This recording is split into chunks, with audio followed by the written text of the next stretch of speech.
The room fell silent as my sister-in-law, Olivia, pointed her finger at me and shouted, "She's having an affair!" My face burned instantly, every eye in the room snapping toward me like I'd committed some unforgivable crime. The champagne flutes clinked nervously, and for a second, I thought I might disappear into the floor. But it didn't stop there. Laughter bubbled up from a table near the corner.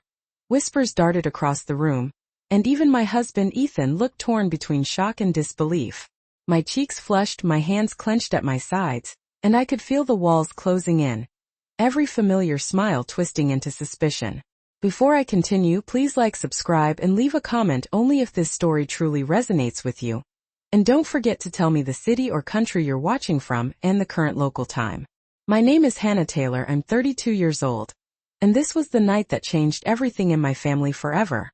It was supposed to be a celebration, our 10th anniversary, but instead it became a public spectacle where I was humiliated, accused, and nearly destroyed in front of everyone I cared about. The way Olivia orchestrated it, with that smug smile and eyes sparkling with malice, I knew she had been planning this for weeks, and I had no idea how deep the betrayal ran. My in-laws, who had always been polite but distant, shifted uncomfortably in their seats, some glancing at me with pity, others with the slightest hint of doubt that cut deeper than any words. My husband's best friend, someone I'd laughed with countless times at barbecues and game nights, leaned closer to his wife and whispered just loud enough for me to hear, "Is that true?" Every second stretched like an eternity, and I felt the weight of hundreds of unspoken judgments pressing down on me. I could see the glittering chandelier above, the polished mahogany table, the carefully arranged flowers, all turning into a stage for my disgrace. The laughter, the murmurs, the shifting eyes, it was unbearable. I remember thinking, how could one night, one false accusation, erase years of trust, love, and shared memories? And yet, in that moment of absolute public humiliation, a spark of clarity hit me. I reached for my phone in my purse, fingers trembling, ready to do what I needed to protect the truth and my dignity. This story is intense, raw, and real, so only if it speaks to your heart. Please like, subscribe, and comment below with the city or country you're watching from and your current local time. Let me take you back to where it all began, to the summer months when everything seemed normal and the tension was quietly building underneath the surface. The place where every small act, every whispered comment, every subtle glance had been setting the stage for the night that would change my life and reveal the true colors of those closest to me. I stepped back slightly, my hand still pressed against the edge of the dining table, trying to steady the rapid pulse in my chest. Olivia did not pause. Her voice rose again, louder this time, with a confidence I had never seen from her in family gatherings before.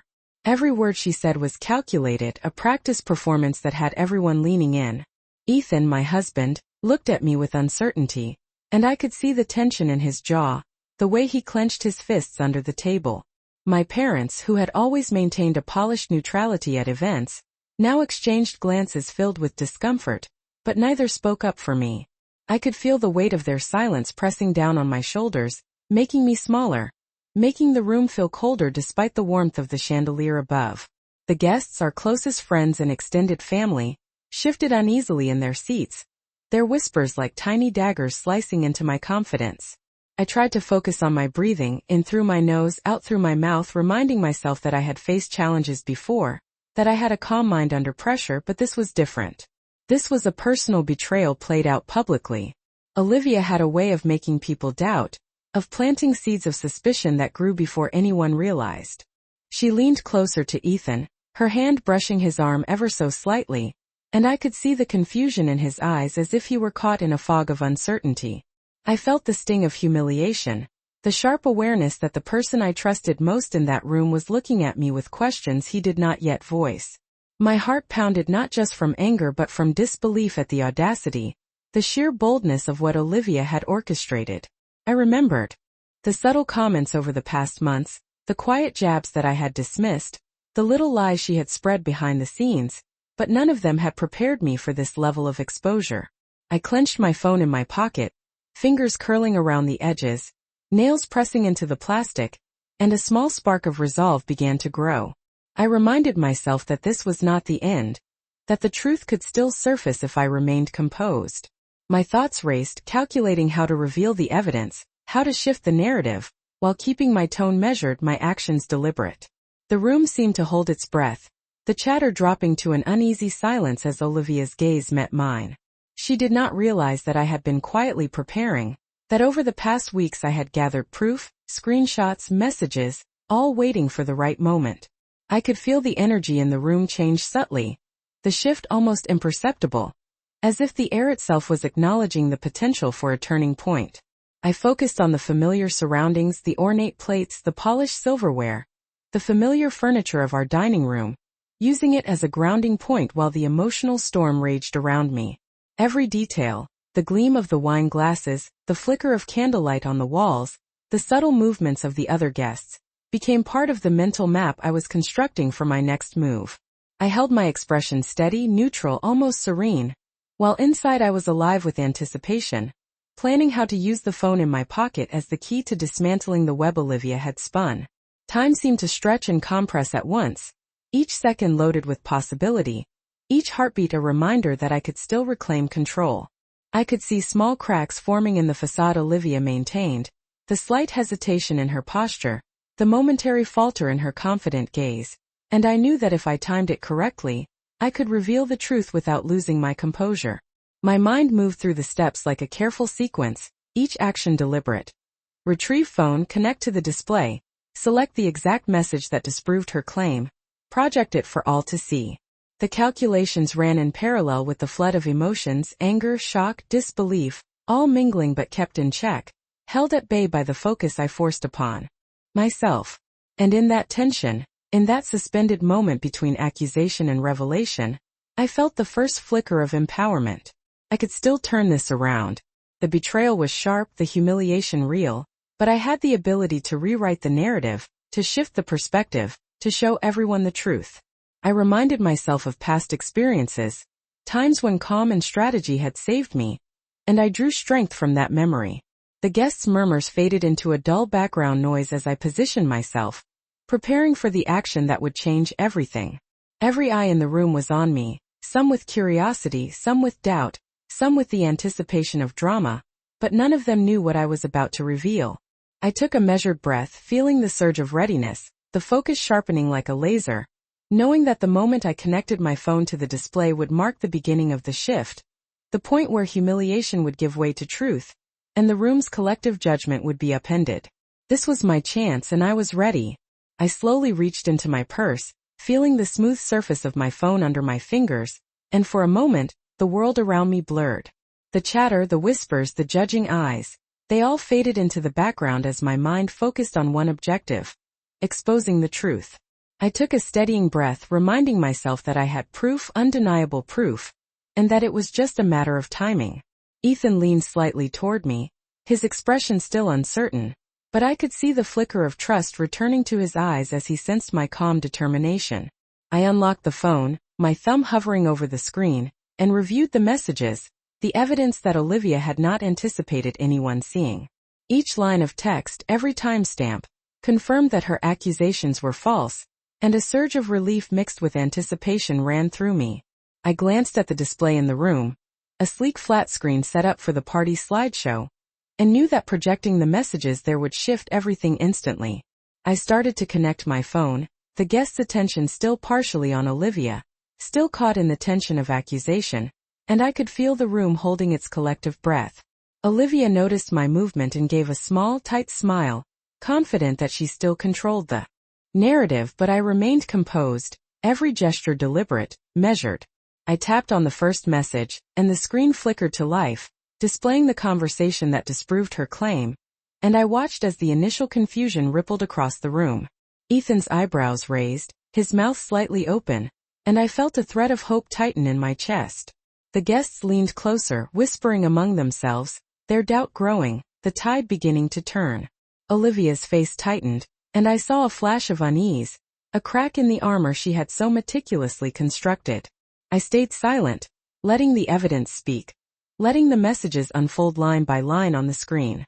Each message revealed her duplicity, her fabrication, the lies she had carefully woven, and I could see disbelief spreading among the people I had feared would never believe me.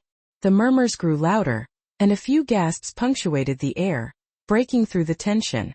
My mother-in-law covered her mouth with her hand, eyes wide, processing the truth in front of her, while my father-in-law leaned back in his chair, expression frozen as he realized that everything he had assumed was based on Olivia's deception. I felt my heartbeat steady as the room shifted, the energy tilting toward me instead of against me. I caught Ethan's eye, and he nodded slightly, a quiet acknowledgement that he understood, that he saw what had really happened.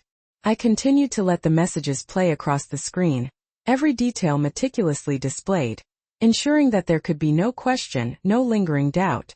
Olivia's face changed from smug confidence to panic, her words faltering, her hands fidgeting with the edge of her dress. She opened her mouth, but no sound came out that could undo what had been revealed. The guests now looked at her with the astonishment that I had only dreamed of seeing a few moments ago. I felt a surge of quiet triumph, not gloating but relief and vindication, as the truth finally pierced the web of lies she had spun. The whispers grew into conversations, questions aimed at Olivia, who could only stammer and shift from foot to foot, while I stood calm, collected, every inch of me alive with the satisfaction of reclaiming my dignity. The screen continued to show the messages, the room slowly processing the extent of her deception, and I could feel the tension dissolve into an awareness of the truth. I glanced around, taking in the expressions of surprise, the subtle nods of support, and the realization that the narrative had finally shifted entirely. The air was lighter now, the judgment that had weighed on me lifting, and I knew that this was the turning point, the moment when the betrayal could no longer define me. The proof was undeniable, and the room recognized it, my husband's hand brushing mine in silent solidarity, and for the first time that evening, I felt a sense of control returning, a reassurance that the evening's humiliation had been replaced by clarity, and that the people who mattered could finally see the reality behind Olivia's lies. The room shifted as Olivia's confident posture began to crumble, her eyes darting nervously between the screen and the faces surrounding her. Guests leaned closer, murmuring in disbelief, some shaking their heads, others exchanging astonished glances. Ethan's hand found mine, gripping it firmly, and a sense of reassurance ran through me. I could see the tension in his shoulders ease as the realization settled in that the story Olivia had spun was unraveling before everyone's eyes. My mother-in-law, who had been silent for most of the evening, adjusted her glasses and whispered softly to my father-in-law, who gave a slow nod, finally recognizing the truth that had been hidden from them. The room's energy shifted palpably, moving from suspicion and discomfort to surprise and curiosity, and I felt a quiet satisfaction settle in my chest. Olivia tried to speak, her voice wavering as she stammered out explanations, but the evidence on the screen left little room for argument, and the gasps and whispers around the room drowned out anything she said. I kept my composure, standing tall, my eyes scanning the faces of our friends and family, noting the subtle nods of support and the raised eyebrows that betrayed disbelief at her audacity. Each message, each timestamp became a clear arrow pointing to the truth, and I allowed them to linger on the screen just long enough for everyone to process. Ethan leaned closer, murmuring, "I knew you would handle it," and I felt a warmth and calm wash over me. The guests began to turn their attention away from Olivia, their conversations shifting to murmurs of, "I cannot believe she lied," and "That is unbelievable," and I felt the weight of isolation that had pressed on me all evening lift slightly. The laughter and murmurs that had once targeted me now centered on the exposure of falsehoods, and I realized that the balance of power in the room had shifted entirely. My father-in-law cleared his throat, calling for attention, and everyone quieted, giving him the space to acknowledge the truth. He offered a measured, quiet statement affirming that evidence had been presented and that judgments should be reconsidered, and I could see the relief on Ethan's face as he finally relaxed into a smile. My mother-in-law reached over to squeeze my hand, a subtle gesture of solidarity and understanding, and I felt the first sense of vindication, a reminder that the people who mattered could see the truth and appreciate my composure. Olivia's attempts to regain control faltered as the guests began asking pointed questions about the messages, the inconsistencies, and the context of her earlier claims, and she could only offer weak explanations that did nothing to diminish the impact of the evidence. I remained silent, letting the unfolding events speak for themselves, and each reaction, each whisper, each glance of astonishment added to the sense of restored balance. The room's atmosphere transformed from tension and hostility to quiet amazement, and I felt the tension inside me ease, replaced with the calm clarity of having acted decisively and effectively. The lights reflected off the crystal glasses and polished silverware, casting a warm glow that now felt inviting rather than oppressive, and I realized that the night, once a scene of public humiliation, had become a moment of empowerment. I glanced at Ethan, his eyes meeting mine with trust and pride, and I knew that together we had reclaimed the narrative, that the truth had been made undeniable, and that the experience, while painful, had strengthened the bond between us. The murmurs continued, guests processing what had occurred, and I felt a profound sense of relief and quiet triumph, knowing that the shadow cast by false accusations had been lifted and the evening, while difficult, had revealed the resilience, composure, and integrity that defined who I was in the eyes of those who mattered most. After the initial shock and the ripple of whispers, a calm settled over me, almost like the air itself had shifted in my favor. I could see Olivia trying to compose herself, her confident facade cracking with every passing second, while the guests now looked to me for explanation, for clarity, for resolution. Ethan stepped closer, his hand brushing against mine, a quiet anchor amidst the chaos, and I drew strength from that contact, knowing that he believed in my version of events without needing a word. I began to speak slowly, deliberately, outlining what had happened, recounting the context that led to the messages on the screen, and the room listened, captivated, the earlier tension giving way to a collective curiosity and anticipation. The murmurs became questions, and I answered each with patience, showing the consistency of the evidence and the patterns of deception that had been carefully orchestrated by Olivia. Her attempts to interrupt were met with polite but firm acknowledgement from the guests, who now seemed to recognize that the truth had shifted in my favor. I noticed my mother-in-law leaning forward, nodding subtly, her eyes reflecting a mixture of surprise and validation, while my father-in-law's posture straightened as he absorbed the clarity I was providing. The evidence was irrefutable, and the room's energy continued to transform. The laughter that had once been at my expense now carried disbelief aimed at Olivia, the same woman who had orchestrated the public humiliation. I could feel my confidence growing, each word spoken reinforcing my control over the narrative and solidifying the shift in perception. Ethan's gaze never left mine, steady and supportive, and I felt a sense of partnership that had been strained by the earlier tension finally restored.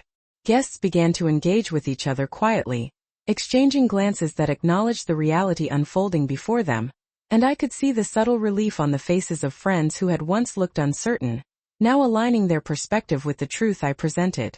The polished dining table, the crystal glasses, the soft lighting that had felt suffocating minutes earlier now provided a backdrop to a scene of vindication and restored dignity. Olivia's expressions fluctuated, disbelief and frustration evident, and I could sense that the credibility she had built over months of subtle manipulation was collapsing in real time. I maintained my composure, careful to allow the unfolding events to demonstrate the truth, letting the evidence speak louder than any argument she could make.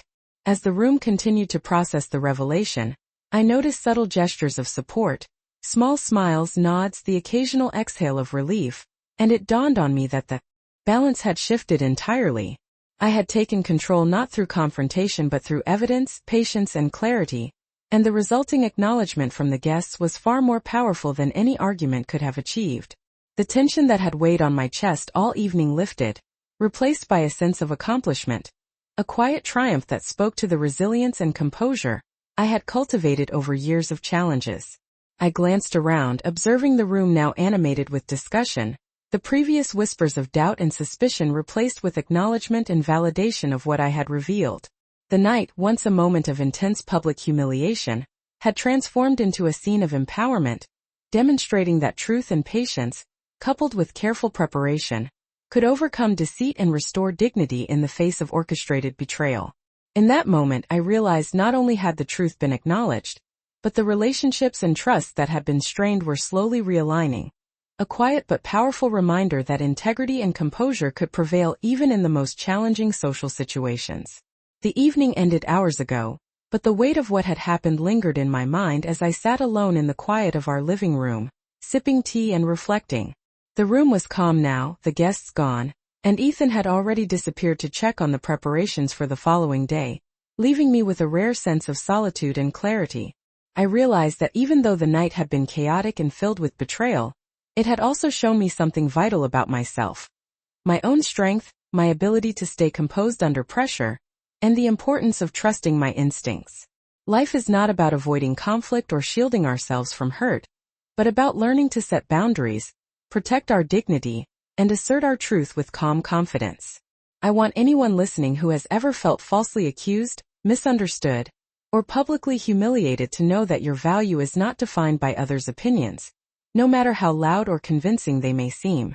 You have the right to stand firm, to take space for yourself, and to reclaim your story without needing anyone else's approval. Healing does not mean forgetting, and independence does not mean isolation. It means trusting your judgment and giving yourself permission to live authentically. I am grateful for this experience, for the clarity it brought, and for the realization that even in moments of extreme vulnerability, we can find resilience, dignity, and a path forward. Thank you for listening, for sharing this moment with me, and for allowing yourself to feel seen and understood. If you feel comfortable, please share in the comments a moment when you stood up for yourself or found your voice in the face of unfair treatment. If this story touches your heart, gently like, subscribe, and stay connected for more stories that remind us we are not alone. Hannah Taylor, 32, and the lesson I want to leave you with is: always protect your dignity and define your own worth.